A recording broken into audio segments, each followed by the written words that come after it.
Minha mãe e meus irmãos são aqueles que ouvem, são aqueles que ouvem a palavra e a praticam.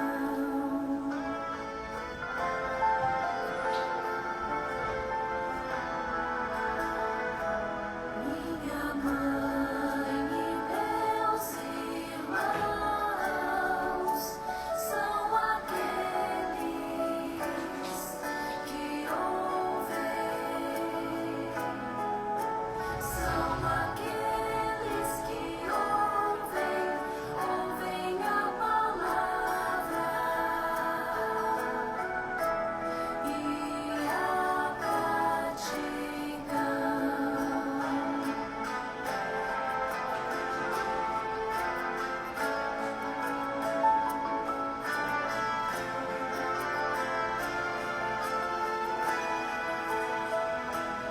Minha mãe e meus irmãos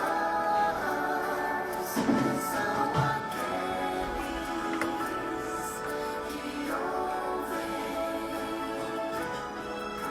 são aqueles que ouvem a palavra e a praticam.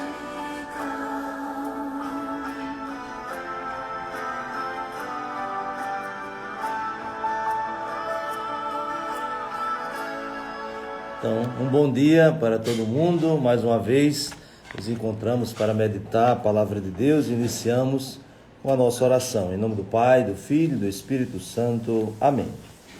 Ó Pai, que resumistes toda a lei no amor a Deus e ao próximo, fazei que, observando o vosso mandamento, consigamos chegar um dia à vida eterna. Por nosso Senhor Jesus Cristo, vosso Filho, na unidade do Espírito Santo. Amém. Então hoje, para a nossa meditação, o Evangelho se encontra em Lucas capítulo 8, do versículo 19 ao versículo 21.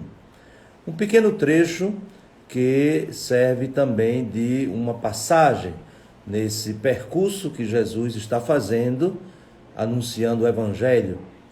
Nós já ouvimos várias vezes Lucas dizer que Jesus andava pelas cidades, anunciando a boa notícia do reino. Aquilo que ele disse logo no início do Evangelho, no capítulo 4, quando leu o livro do profeta Isaías, dizendo que o Espírito do Senhor está sobre mim, o Espírito do Senhor me enviou e me consagrou para anunciar a boa notícia aos pobres. E, portanto, este é o caminho de Jesus. E à medida que Jesus vai passando de cidade em cidade, ele vai lançando uma proposta de acolhimento do Evangelho, mas também há pessoas que não acolhem a palavra de Jesus. E essas pessoas que acolhem a palavra de Jesus, que vão se tornando discípulos de Jesus, então vão integrando a sua família. Por isso que neste trecho do Evangelho, Lucas, como também os outros evangelistas que narram episódio semelhante, Lucas vai chamar a atenção para aquele critério fundamental de pertença à família de Jesus, que não são apenas os laços biológicos humanos, porque até mesmo Maria, que é a mãe de Jesus, ela tem mais do que laços biológicos entre ela e o seu filho. Basta ver o início do Evangelho de São Lucas, a narração da Anunciação, e quando Maria recebe esta boa notícia, nós acabamos de falar que Jesus ia percorrendo os povoados, ia percorrendo as cidades, anunciando o Evangelho, a boa notícia do reino. Mas a primeira a receber esta boa notícia foi justamente a mãe de Jesus. Antes mesmo de Jesus nascer, já chegou aos ouvidos e ao coração de Maria um evangelho. Por quê? Porque o anjo diz assim: alegra-te, cheia de graça, o Senhor está contigo. E qual é o conteúdo do evangelho? O conteúdo do evangelho é uma boa notícia, até que a palavra evangelho significa isso, boa notícia. E para a humanidade, em toda a sua história, não existiu e não existirá uma notícia melhor do que essa. Qual é a notícia? A notícia da salvação. Também o Evangelho de Lucas apresenta que esta salvação é a visita de Deus ao seu povo. Então, quando nós ouvimos essas palavras de Jesus, quem é minha mãe, quem são meus irmãos? São aqueles que ouvem a palavra de Deus e a põem em prática. Então nós já vamos de novo para o início do Evangelho. Isto é, Maria, por excelência, é aquela que escutou a palavra e a colocou em prática. Porque todos nós, cristãos, todos nós que recebemos também a boa notícia do Evangelho, nos empenhamos em viver essa palavra. Mas em Maria aconteceu algo que podemos dizer assim, inédito, exclusivo, e só nela isso aconteceu. Aquilo que São João vai dizer no seu prólogo: e a palavra se fez carne e habitou entre nós. Então, como é que essa palavra foi acolhida? Não foi somente acolhida como um anúncio que orienta a vida, que mostra o caminho a ser seguido, como é para o nosso caso, mas essa palavra em Maria se fez carne. Então, por isso que nós dizemos que nela aconteceu algo de único. Todos nós acolhemos a palavra, todos nós devemos viver a palavra, mas em Maria isso aconteceu de um modo muito inédito, né? E nós não podemos de forma nenhuma, né, comparar, né? Dizer que também em nós é a mesma experiência. Não, a palavra sempre é anunciada, e anunciada até de forma abundante, como nós ouvimos outro dia com a parábola do semeador. Então, essa boa notícia que nós dizemos, né, a palavra de Deus, o evangelho que Jesus anuncia e que é o próprio Jesus, se torna o critério de pertença à sua família. Então, se para o povo da antiga aliança, os laços biológicos, a descendência, fazer parte de um povo, isso era fundamental para garantir a pertença, agora, com Jesus, com a encarnação da palavra, então se inaugurou um novo tempo. Então, quem é que faz parte da família de Jesus? Todos aqueles que escutam a palavra e a põem em prática. E quando aqui apresentam, né, essa família de Jesus, teus irmãos, né, tua mãe estão aí, claro que entendemos e não é necessário explicar mais uma vez, né, que esses irmãos significam os parentes mais próximos.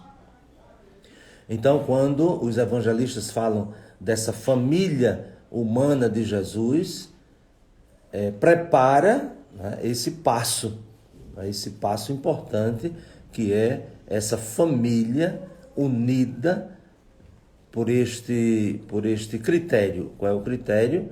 Quem escuta a palavra e a põe em prática.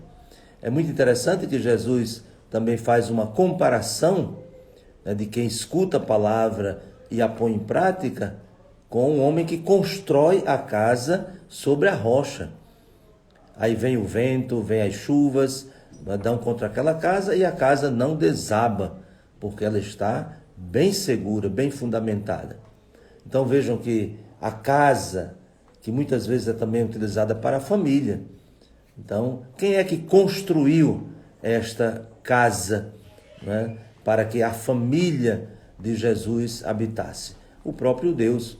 E, portanto, todos nós somos chamados a tomar consciência que sem o acolhimento da palavra, sem a vivência da palavra, nós não pertencemos efetivamente a família de Jesus. Podemos até teoricamente, né, dizer que somos todos irmãos, que somos da mesma família, mas é preciso que haja uma prática.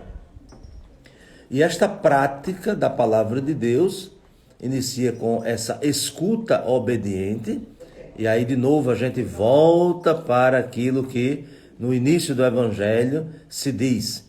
E o que é que no Evangelho se diz?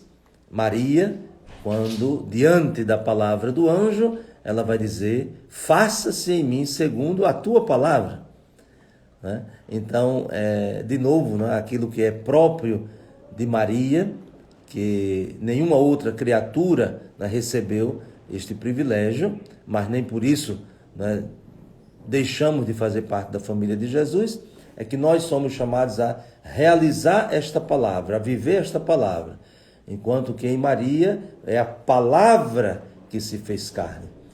Então, é muito significativo que Lucas tenha iniciado o seu evangelho nos primeiros capítulos, já dizendo o que significa acolher e viver a palavra.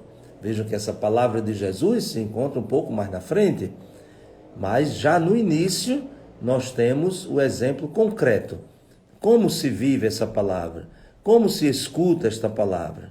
Então Maria, para nós, é um grande exemplo. Por isso que não podemos de forma nenhuma interpretar que Jesus tenha desqualificado nem as relações biológicas humanas, mas sobretudo ele tenha evidenciado qual é a dimensão mais profunda que o liga a Maria, a sua mãe, e a todos nós, os seus irmãos.